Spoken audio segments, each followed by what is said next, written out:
Hi everyone. So I don't know why, but the camera's like not focusing, but it doesn't really matter. I was just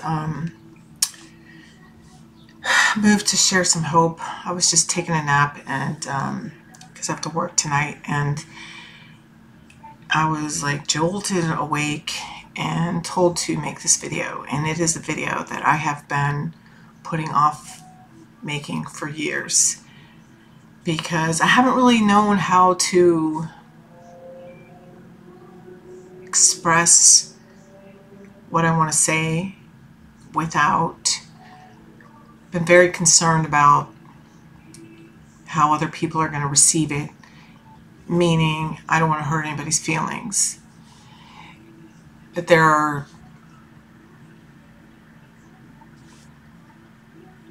these same people that I'm worried about never took my feelings into consideration.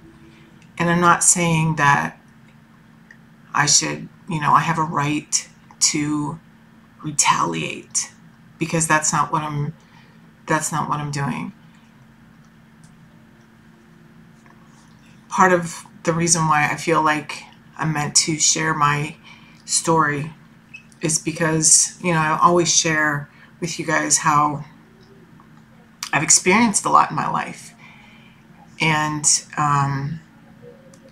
something that's like shared a lot about, or at least like it pops up on my feed a lot. And I've read quite a few books about it and gotten therapy on my own in regards to it, is narcissistic abuse. And this can really come from anyone.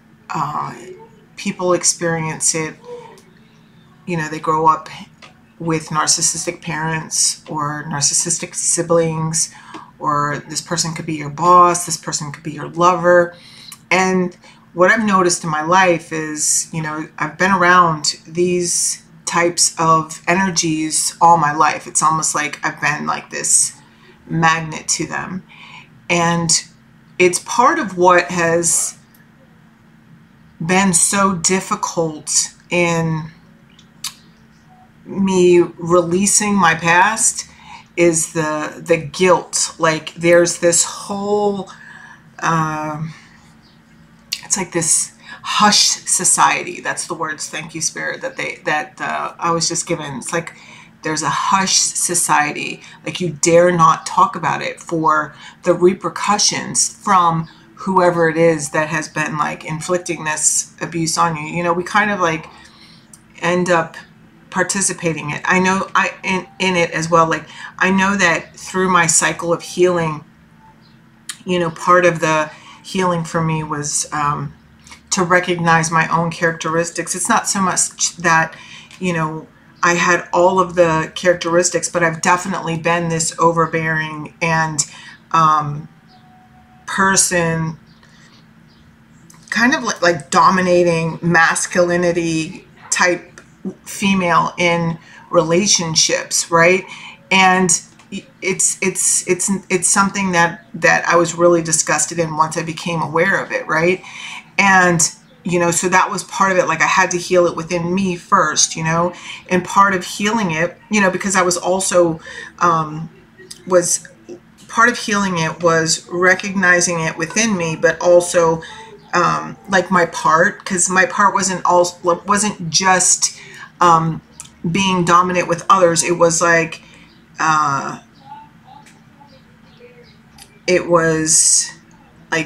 trying to argue, right? Like getting hysterical, because part of the things that have happened in my story is like a lot of times people will be like, at least that never happened. And then it's like other people, a part of this same group will be like, yeah, that's a lie. Like everybody co-signs their shit, and then it's like they say like, I'm crazy, like I'm the crazy one, and what I had to learn first was to stop arguing, right? And that was a lot, which it was part of the balancing of my emotions. I would say it was like the beginning of the balancing of my emotions, you know. Thank goodness in the beginning of my journey when I started to heal from this, you know, because I really feel like I started to heal from these things when I stopped drinking. And then I had a very amazing, loving woman in my life who I miss every day. And I've shared about her on my channel before, and her name was Maureen, and she made me think about showing up as the woman I want to be, right? Rather than responding the way that they want me to respond, right? Whoever it was, okay? So that was the first thing I had to get into check. And trust me, it took a lot. You know, there was different things that I would use to protect myself. Like, I never went anywhere without my own vehicle so that I could leave anytime I needed to. And sometimes in the beginning, I would have to leave in a hysterical mess because it took all that. It took so much just to get out of wherever I was without being hysterical, right? So, and it's taken years of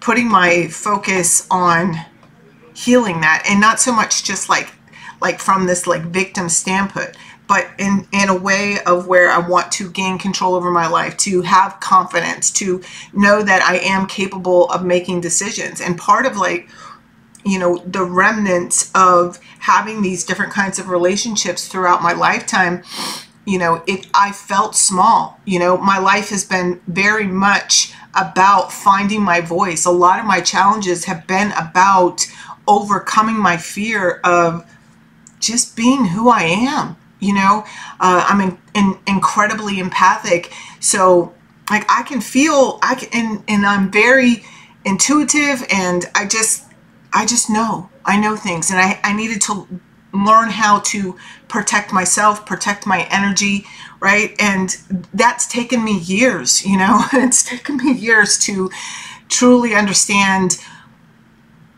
what I was really working with, what I'm working with, and getting to the other side to where, you know, I can feel safe and know that I can make good decisions for myself has taken years of practice. And I know that it's probably the biggest part of what I'm meant to share with you, is releasing myself from the trauma, you know, of that hush society. You know, I no longer have to feel hushed. I don't feel ashamed anymore to share my story. It's my fucking story, you know? It's my fucking story.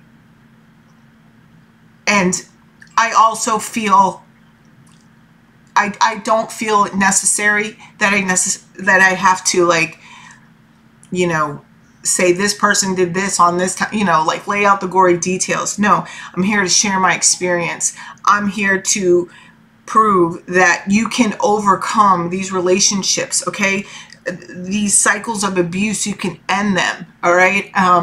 Whether it be with your mother, your father, your sister, your brother, your boyfriend, your husband, your cousin, your aunt, your boss, your coworker, whoever the fuck it is, okay? Nobody gets to decide what's best for you in your life or make you feel small. This is why I share so much about, like, building up from the inside out. It's what's most important, because when you're strong inside and you secure your roots in a relationship with God, your higher power, whoever you want to call him, okay? I call him God because that's my God. And he's been with me all my life. And even when I've gotten pissed off, because I've gotten pissed off at him, I've been like, fuck you, God, what the fuck? This is not cool.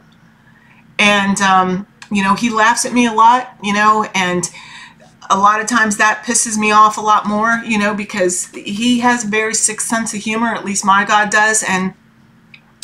But when I get to the other side of the lesson, you know, not only do I trust him more, I trust myself more, you know, and I'm here to prove, like, you can do it. You can get out of whatever hole you feel you might be in, okay? And we don't do these things alone, right? And you're never alone, because God literally lives inside you. You are one with him. He has created us all in his likeness, okay? That's why we are all capable of creating the life that we want.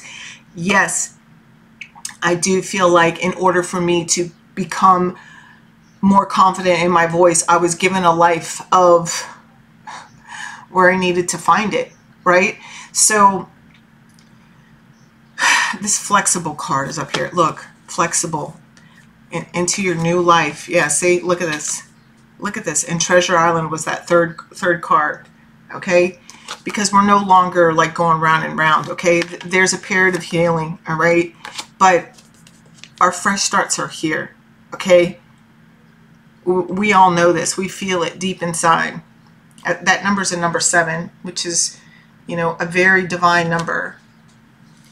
I want you just to keep leaning into it. And that's my alarm. And I said that if that went off, that was the end of this video, because I did not want it. I wanted to keep this short and sweet. So just keep leaning into it. You fucking got this, okay? Nobody knows